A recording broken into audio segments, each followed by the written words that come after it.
ಶ್ರೀ ಕ್ಷೇತ್ರ ಧರ್ಮಸ್ಥಳದ ಲಕ್ಷ ದೀಪೋತ್ಸವದ ತಯಾರಿಗಳು ಮುಗಿದಿದೆ. ಅದರ ಜೊತೆಗೆ ಧರ್ಮಸ್ಥಳದ ಲಕ್ಷ ದೀಪೋತ್ಸವದ ಸಂದರ್ಭದಲ್ಲಿ ಲಕ್ಷಾಂತರ ಭಕ್ತಾದಿಗಳು ಕ್ಷೇತ್ರಕ್ಕೆ ಬರ್ತಾರೆ.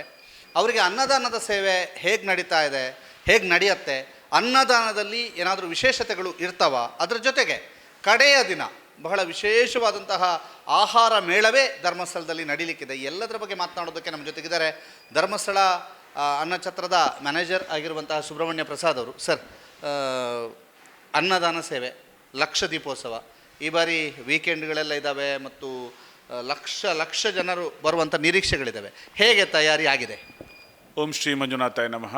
ಮೊದಲಿಗೆ ನಾಡಿನ ಜನತೆಗೆ ಲಕ್ಷ ದೀಪೋತ್ಸವ ಸಂದರ್ಭದಲ್ಲಿ ಎಲ್ಲರಿಗೂ ಕೂಡ ಶುಭಾಶಯವನ್ನು ಕೋರುತ್ತಾ, ಸುದ್ದಿ ಚಾನೆಲ್ನವರಿಗೆ ಕೂಡ ಈ ಸಂದರ್ಭದಲ್ಲಿ ವಂದಿಸಿಕೊಂಡು, ಪ್ರತಿ ವರ್ಷದಂತೆ ಈ ವರ್ಷವೂ ಕೂಡ ಲಕ್ಷ ದೀಪೋತ್ಸವ ಕಾರ್ಯಕ್ರಮ 8ನೇ ತಾರೀಕಿಗೆ ಪ್ರಾರಂಭ ಆಗಿ 13ನೇ ತಾರೀಕಿಗೆ ಕೊನೆಗೊಳ್ಳಲಿಕ್ಕಿದೆ.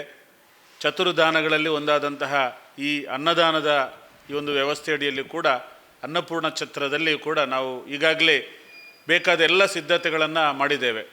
ಲಕ್ಷ ದೀಪೋತ್ಸವ ಅಂತ ಹೇಳಿದ್ರೆ ಒಂದು ರೀತಿಯಲ್ಲಿ ನಮಗೆ ಕ್ಷೇತ್ರಕ್ಕೆ ಒಂದು ರೀತಿಯಲ್ಲಿ ವಾರ್ಷಿಕೋತ್ಸವ ಇದ್ದಾಗೆ ಅಂತೇಳಿ ಹೇಳ್ಬೋದು. ಅದರಲ್ಲಿ ಕೂಡ ಅನ್ನಪೂರ್ಣ ಛತ್ರಕ್ಕೆ ನಮಗೆ ನಮ್ಮನ್ನೊಂದು ರೀಫ್ರೆಶ್ ಮಾಡುವಂಥದ್ದು, ರೀಚಾರ್ಜ್ ಮಾಡಿಕೊಳ್ಳುವಂಥ ಒಂದು ಅವಕಾಶ ಅಂತ ನಾವು ಪ್ರತಿ ವರ್ಷವೂ ಕೂಡ ತಿಳ್ಕೊಳ್ತೇವೆ. ಒಂದು ತಿಂಗಳ ಹಿಂದೆ ನಾವು ಇದಕ್ಕೆ ಬೇಕಾದಂತಹ ಸಿದ್ಧತಾ ಸಭೆಗಳನ್ನು ಮಾಡಿದ್ದೇವೆ. ಛತ್ರಕ್ಕೆ ಸಂಬಂಧಪಟ್ಟ ಹಾಗೆ ಏನೆಲ್ಲ ಕೆಲಸ ಕಾರ್ಯಗಳಾಗಬೇಕು, ಮೂಲಸೌಕರ್ಯಕ್ಕೆ ಸಂಬಂಧಪಟ್ಟಾಗಿರ್ಬೋದು ಅಥವಾ ಇನ್ನಿತರ ದುರಸ್ತಿ ಕೆಲಸಗಳಿರ್ಬೋದು, ಅದೆಲ್ಲವನ್ನು ಕೂಡ ನಾವು ಒಂದು ತಿಂಗಳ ಹಿಂದೆ ಕೂತು ಮಾತಾಡಿ ಅದಕ್ಕೆ ಬೇಕಾದಂಥ ಎಲ್ಲ ಕೆಲಸ ಕಾರ್ಯಗಳನ್ನು ನಾವು ಮಾಡಿದ್ದೇವೆ. ನಮ್ಮಲ್ಲಿ ಸುಮಾರು 270 ಜನ ಕೆಲಸಗಾರರಿದ್ದಾರೆ.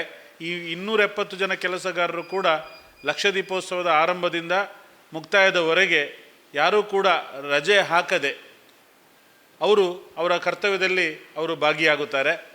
ಪ್ರತಿ ದಿವಸ 10:30 ಗಂಟೆಗೆ ಅನ್ನದಾನ ಪ್ರಾರಂಭ ಆದರೆ ಬೇರೆ ದಿವಸ ಮಂಗಳವಾರದಿಂದ ಶುಕ್ರವಾರದವರೆಗೆ 3 ಗಂಟೆಗೆ ಅಂತ್ಯ ಆಗ್ತದೆ. ಆದರೆ ಲಕ್ಷ ದೀಪೋತ್ಸವ ಸಂದರ್ಭದಲ್ಲಿ 10:00 ಅನ್ನಪ್ರಸಾದ ಪ್ರಾರಂಭ ಆದರೆ ಸಂಜೆ 5 ಗಂಟೆಯವರೆಗೆ ಕೂಡ ನಿರಂತರವಾಗಿ ಅನ್ನಪ್ರಸಾದ ನಡೀತದೆ. ರಾತ್ರಿ 7 ಗಂಟೆಗೆ ಅನ್ನಪ್ರಸಾದ ಪ್ರಾರಂಭ ಆದರೆ ರಾತ್ರಿ 10:30, 11 ಗಂಟೆ, 11:30. ಕಳೆದ ವರ್ಷ ನಾವು ಲಕ್ಷ ದೀಪೋತ್ಸವ ಸಂದರ್ಭದಲ್ಲಿ 11:30 ಗಂಟೆ ರಾತ್ರಿಯವರೆಗೆ ಕೂಡ ಅನ್ನದಾನದ ವ್ಯವಸ್ಥೆಯನ್ನು ನಾವು ಮಾಡಿದ್ದೇವೆ. ಈ ವರ್ಷವೂ ಕೂಡ ಶುಕ್ರವಾರ ಲಕ್ಷ ದೀಪೋತ್ಸವ ಪ್ರಾರಂಭ ಆಗ್ತದೆ. ಆ ದಿವಸ ಒಂದು ಅಂದಾಜು 20,000 ಜನ ಪ್ರಸಾದ ಮಾಡುವಂಥ ನಿರೀಕ್ಷೆ ಇದೆ. ಮರುದಿನ ಶನಿವಾರ, ಆದಿತ್ಯವಾರ, ಸೋಮವಾರ, ಹಾಗೆ ಮಂಗಳವಾರ, ಹಾಗೆ ಬುಧವಾರ ಪ್ರತಿ ದಿವಸ ಸರಾಸರಿ ನಮ್ಮ ನಿರೀಕ್ಷೆಯ ಪ್ರಕಾರ 30,000ರಿಂದ 40,000 ಜನ ಅನ್ನಪ್ರಸಾದವನ್ನು ಸ್ವೀಕಾರ ಮಾಡುವಂಥ ಒಂದು ನಿರೀಕ್ಷೆ ನಮಗಿದೆ. ಅದರಲ್ಲಿ ಕೂಡ ವೀಕೆಂಡಿಗೆ ಆದಿತ್ಯವಾರ ಮತ್ತು ಸೋಮವಾರ ಮತ್ತು ಮಂಗಳವಾರ ಪ್ರತಿ ದಿವಸ 50,000ಕ್ಕಿಂತ ಮೇಲ್ಪಟ್ಟು ಅನ್ನಪ್ರಸಾದ ಸ್ವೀಕಾರ ಮಾಡ್ತಾರೆ ಅನ್ನುವಂಥ ನಿರೀಕ್ಷೆ ಇದೆ. ಇದರಲ್ಲಿ ಏನು ಅಂತ ಹೇಳಿದ್ರೆ, ಪ್ರತಿ ವರ್ಷ ಕಾರ್ತಿಕದ ಸಂದರ್ಭದಲ್ಲಿ ಕ್ಷೇತ್ರಕ್ಕೆ ದೊಡ್ಡ ರೀತಿಯಲ್ಲಿ ಹರಕೆ ರೂಪದಲ್ಲಿ ತರಕಾರಿ ಕೊಡುವಂತಹ ಭಕ್ತರಿದ್ದಾರೆ, ಅಕ್ಕಿಯನ್ನು ಕೊಡುವಂಥ ಭಕ್ತರಿದ್ದಾರೆ. ಹಾಗಾಗಂಥ ಅಕ್ಕಿ ತರಕಾರಿಗಳನ್ನು ಸಂಗ್ರಹಿಸಿಟ್ಟುಕೊಳ್ಳುವಂಥದ್ದು, ಅಂಥ ಅಕ್ಕಿ ತರಕಾರಿಗಳನ್ನು ವಿಲೇವಾರಿ ಮಾಡುವಂಥದ್ದು, ಅದೊಂದು ಭಾಗದಲ್ಲಿ ನಾವು ಈಗಾಗಲೇ ಸಿದ್ಧತೆಯನ್ನು ನಾವು ಮಾಡಿದ್ದೇವೆ.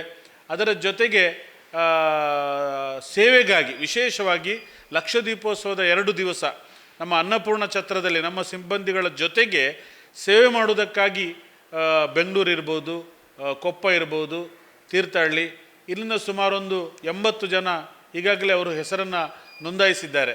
ಇಲ್ಲಿಯೂ ಬಂದು ಏನಾದರೂ ಒಂದು ಅನ್ನದಾನದ ಇದರಲ್ಲಿ ತನ್ನನ್ನು ತಾನು ತೊಡಗಿಸಿಕೊಳ್ಳಬೇಕನ್ನುವಂಥ ಭಾವನೆಯಿಂದ ಸೇವಾ ಕೈಂಕರ್ಯಕ್ಕಾಗಿ ಸೇವಾರ್ಥಿಗಳಾಗಿ ಹೆಸರನ್ನು ನೋಂದಾಯಿಸಿಕೊಂಡಿದ್ದಾರೆ. ಅಂಥವರು ಕೂಡ ನಮ್ಮೊಟ್ಟಿಗೆ ಸೇರಿಕೊಳ್ತಾರೆ. ಅದಲ್ಲದೆ ಬೆಂಗಳೂರಿಂದ ಭಕ್ತರ ತಂಡದವರು ಸುಮಾರು 10 ತಂಡದವರು ಅನ್ನಪೂರ್ಣ ಛತ್ರಕ್ಕೆ ಅನ್ನಪ್ರಸಾದ ಜೊತೆಗೆ ಸ್ವೀಟನ್ನು ಕೊಡುವಂಥ ಕೆಲಸವೂ ಕೂಡ ಅವರು ಮಾಡ್ತಾ ಇದ್ದಾರೆ. ಈ ವರ್ಷವೂ ಕೂಡ ಅವರು ಲಾಡು ಇರ್ಬೋದು, ಹೋಳಿಗೆ ಇರ್ಬೋದು, ಹಾಗೆ ಮೈಸೂರು ಪಾಕ್ ಇರ್ಬೋದು, ಬಾದುಷಾ ಇರ್ಬೋದು, ಇಂತಹ ಸ್ವೀಟ್ಗಳನ್ನು ಅವರು ತಯಾರಿಸಿ ಅನ್ನಪೂರ್ಣಕ್ಕೆ ಅನ್ನಪ್ರಸಾದದ ಜೊತೆಗೆ ಅವರು ಕೊಡುವುದಕ್ಕಾಗಿ ಮುಂದೆ ಬಂದಿದ್ದಾರೆ. ಈ ವರ್ಷವೂ ಕೂಡ ಅದನ್ನು ಅವರು ಕೊಡಲಿಕ್ಕಿದ್ದಾರೆ. ಅದಲ್ಲದೆ ಲಕ್ಷ ದೀಪೋತ್ಸವದ ಕೊನೆಯ ರಾತ್ರಿ ಅನ್ನಪೂರ್ಣ ಛತ್ರದಲ್ಲಿ ರಾತ್ರಿ ಅನ್ನಪ್ರಸಾದ ಇರುವುದಿಲ್ಲ. ಶಿವರಾತ್ರಿ ರಾತ್ರಿ ಮತ್ತು ಲಕ್ಷ ದೀಪೋತ್ಸವದ ಕೊನೆಯ ರಾತ್ರಿ ಅನ್ನಪ್ರಸಾದ ಇಲ್ಲಿ ಇರುವುದಿಲ್ಲ. ಛತ್ರದ ಹಿಂಭಾಗದ ಮೈದಾನದಲ್ಲಿ ಸುಮಾರು 24 ತಂಡದವರು ಬೇರೆ ಬೇರೆ ಸುಮಾರು 60 ಬಗೆಯ ಏನು ತಿಂಡಿಗಳನ್ನು ಅಥವಾ ಉಪಹಾರಗಳನ್ನು ಅಥವಾ ತಿನಿಸುಗಳನ್ನು ಅವರು ಬಿಸಿ ಬಿಸಿಯಾಗಿ ಮಾಡಿ ಕೊಡುವಂಥದ್ದಕ್ಕೆ ಈಗಾಗಲೇ ಹೆಸರನ್ನು ನೋಂದಾಯಿಸಿದ್ದಾರೆ. ಸುಮಾರು 2,000ಕ್ಕಿಂತಲೂ ಅಧಿಕ ಬಾಣಸಿಗರಿರ್ಬೋದು, ಸ್ವಯಂ ಸೇವಕರಿರ್ಬೋದು, ದೊಡ್ಡ ತಂಡದವರೇ ಅವರು ಈ ಒಂದು ಅನ್ನದಾನದ ವ್ಯವಸ್ಥೆಯನ್ನು ಅವರು ಮಾಡಲಿಕ್ಕಿದ್ದಾರೆ. ತುಂಬ ತಿಂಡಿಗಳು, ಸೆಟ್ ದೋಸೆ ಇರ್ಬೋದು, ಆಮೇಲೆ ಬಂಗಾರಪೇಟೆ ಪಾನಿಪುರಿ ಇರ್ಬೋದು, ಆಮೇಲೆ ಫ್ರೂಟ್ಸ್ ಇರ್ಬೋದು, ಹಾಗೆ ಬಜ್ಜಿಗಳಿರ್ಬೋದು, ರಾಗಿ ಮುದ್ದೆ, ಬೇಳೆ ಸಾರು ಇರ್ಬೋದು, ಹಾಗೆ ಜೋಳದ ರೊಟ್ಟಿ ಇರ್ಬೋದು, ಹಾಗೆ ಪುಳಿಯೋಗರೆ, ರೈಸ್ ತಿನಿಸುಗಳು, ಇಡ್ಲಿ, ಅದರಲ್ಲಿ ಕೂಡ ಮೈಸೂರು ಇಡ್ಲಿ ಇರ್ಬೋದು, ತಟ್ಟೆ ಇಡ್ಲಿ ಇರ್ಬೋದು, ಹೀಗೆ ಬೇರೆ ಬೇರೆ ಬೇರೆ ಬೇರೆ ಭಾಗದಿಂದ ಮಲೆನಾಡು ಇರ್ಬೋದು ಅಥವಾ ಬೆಂಗಳೂರು ಇರ್ಬೋದು, ಮಂಡ್ಯ ಇರ್ಬೋದು, ಇಲ್ಲಿಯ ಯಾವ ವಿಶೇಷವಾದಂತಹ ಖಾದ್ಯಗಳಿವೆ, ಆಹಾರ ಉತ್ಪನ್ನಗಳಿವೆ ಅಂಥ ಆಹಾರಗಳನ್ನು ಬಿಸಿಯಾಗಿ ಮತ್ತು ಶುಚಿಯಾಗಿ ರುಚಿಯಾಗಿ ಮಾಡಿಕೊಡುವಂಥ ಒಂದು ತಂಡದವರು ಕೊನೆಯ ದಿವಸದ ರಾತ್ರಿಗೆ ಸುಮಾರು 1.5 ಲಕ್ಷ ಜನಕ್ಕಿಂತಲೂ ಅಧಿಕ ಮಂದಿಗೆ ಅವರು ಏನು ಅದನ್ನು ತಯಾರು ಮಾಡಿ ಕೊಡುವಂಥ ಸೇವೆಯಲ್ಲಿ ಅವರು ತೊಡಗಿಸಿಕೊಳ್ಳಿಕ್ಕಿದ್ದಾರೆ. ಈಗಾಗಲೇ ಆ ಲಕ್ಷದೀಪೋತ್ಸವಕ್ಕೆ ಸಂಬಂಧಪಟ್ಟ ಹಾಗೆ ನಮ್ಮ ಸಿಬ್ಬಂದಿಗಳು ಎಲ್ಲರೂ ಕೂಡ ನಾವು ಅಲರ್ಟ್ ಆಗಿದ್ದೇವೆ. ಯಾಕೆಂತೇಳಿದ್ರೆ ಲಕ್ಷದೀಪೋತ್ಸವ ಈ ಕಾರ್ತಿಕ ತಿಂಗಳಲ್ಲಿ ನಮಗೆ ಜನದಟ್ಟಣೆ ಪ್ರಾರಂಭ ಆದರೆ ಮಕರ ಸಂಕ್ರಾಂತಿ ಕಳೆಯುವವರೆಗೂ ಕೂಡ ನಮಗೆ ಈ ಜನದಟ್ಟಣೆ ಇರ್ತದೆ. ಆಮೇಲೆ ಪುನಃ ಶಿವರಾತ್ರಿ, ಆಮೇಲೆ ಏಪ್ರಿಲ್ ಮತ್ತು ಮೇ. ಹಾಗಾಗಿ ನಮಗೆ ಈ ಒಂದು 3 ತಿಂಗಳೇನಿದೆ, ನವಂಬರ್, ಡಿಸೆಂಬರ್, ಜನವರಿ, ಇದು ನಮಗೆ ನಿತ್ಯವೂ ಕೂಡ ದೇವರಿಗೆ ಉತ್ಸವ ಅನ್ನುವ ರೀತಿಯಲ್ಲಿ ಅನ್ನದಾಸೋಹ ಈ ಕ್ಷೇತ್ರದ ಈ ಅನ್ನಪೂರ್ಣದಲ್ಲಿ ನಡೀತಾ ಇದೆ. ಪರಮ ಪೂಜ್ಯ ಡಾಕ್ಟರ್ ವೀರೇಂದ್ರ ಹೆಗಡೆಯವರ ಮಾರ್ಗದರ್ಶನ, ಹಾಗೆ ಮಾತೃಶ್ರೀ ಹೇಮಾವತಿ ಹೆಗಡೆಯವರ ಒಂದು ಮಾರ್ಗದರ್ಶನ ಸಹಕಾರ, ಹಾಗೆ ಅನ್ನಪೂರ್ಣ ಛತ್ರದ ವಿಶೇಷವಾಗಿ ಅವರ ನೇತೃತ್ವ, ಗೌರವಾನ್ವಿತ ಹರ್ಷೇಂದ್ರ ಕುಮಾರ್ ಅವರ ನೇತೃತ್ವ, ಅವರ ಮಾರ್ಗದರ್ಶನ, ಅವರು ಯಾವ ರೀತಿಯಾಗಿ ಅನ್ನದಾನದ ವ್ಯವಸ್ಥೆ ಉತ್ತಮ ರೀತಿಯಲ್ಲಿ ನಡಿಬೇಕು ಅದಕ್ಕೆ ಬೇಕಾದಂತಹ ಸೂಚನೆಗಳನ್ನು, ಸಲಹೆಗಳನ್ನು ಕೊಟ್ಟಿದ್ದಾರೆ. ಹಾಗೆ ಶ್ರೀಮತಿ ಸುಪ್ರಿಯಮ್ಮ ಇರ್ಬೋದು, ಗೌರವಾನ್ವಿತ ಸುರೇಂದ್ರ ಕುಮಾರ್ ಅವರು ಇರ್ಬೋದು, ಪೂಜ್ಯರ ಕುಟುಂಬದ ಎಲ್ಲ ಸದಸ್ಯರ ಮಾರ್ಗದರ್ಶನದಂತೆ ಇಲ್ಲಿಯ ಅನ್ನದಾನದ ವ್ಯವಸ್ಥೆ ಉತ್ತಮ ರೀತಿಯಲ್ಲಿ ನಡೀಲಿಕ್ಕೆ ಬೇಕಾದಂಥ ಎಲ್ಲ ಸಿದ್ಧತೆಗಳನ್ನು ಕೂಡ ನಾವು ಮಾಡಿದ್ದೇವೆ. ಧನ್ಯವಾದ ಸರ್. ಎಲ್ಲವನ್ನು ಕೂಡ ಇನ್ಕ್ಲೂಡ್ ಮಾಡಿ ಹೇಳಿದ್ರಿ, ಜೊತೆಗೆ ರೆಡಿಯಾಗಿದ್ದೀರಿ ಲಕ್ಷ ದೀಪೋತ್ಸವದ ಅನ್ನದಾಸೋಹದ ಬೃಹತ್ ಸೇವೆಗೆ. ಅದ್ರ ಜೊತೆಗೆ ಕಡೆಯ ದಿನ ಇಲ್ಲಿ ಅನ್ನಪೂರ್ಣ ಛತ್ರದ ಹಿಂಭಾಗದಲ್ಲಿ ವಿಶೇಷವಾಗಿ 60ಕ್ಕೂ ಹೆಚ್ಚು ಮಳಿಗೆಗಳಿರ್ತವೆ. ನಿಮಗೆ ಬೇಕಾದಂಥ ತಿಂಡಿ ತಿನಿಸುಗಳನ್ನು ಇಲ್ಲಿ ಸಿಗ್ತದೆ. ಬಹಳ ಧರ್ಮಸ್ಥಳದ ಪರಮ ಭಕ್ತರು ಆಯೋಜನೆ ಮಾಡುವಂಥದ್ದು, ಎಲ್ಲರೂ ಕೂಡ ಈಗಾಗಲೇ ನೋಂದಣಿ ಮಾಡಿದ್ದಾರೆ ಅನ್ನುವಂಥದ್ದು. ಒಟ್ಟಿನಲ್ಲಿ ಲಕ್ಷ ದೀಪೋತ್ಸವದ ಸಂದರ್ಭದಲ್ಲಿ ನಾಲಿಗೆಗೂ ಕೂಡ ರುಚಿಯಾದಂಥ ಆಹಾರ ಸವಿಯಲು ನೀವು ಕೂಡ ಸಿದ್ಧರಾಗಿ, ಜೊತೆಗೆ ಅನ್ನಪೂರ್ಣ ಛತ್ರದಲ್ಲಿ ಪ್ರತಿದಿನವೂ ಕೂಡ ವಿಶೇಷವಾದಂತಹ ಭಕ್ಷ್ಯ ಭೋಜ್ಯಗಳು ಲಭ್ಯ ಇರಲಿಕ್ಕಿದ್ದಾವೆ. ಪಂಚೇಶ್ ಚಾರ್ಮಾಡಿ ಜೊತೆಗೆ ದಾಮೋದರ ದುಂಡಲೆ, ಸುದ್ದಿ ನ್ಯೂಸ್, ಧರ್ಮಸ್ಥಳ.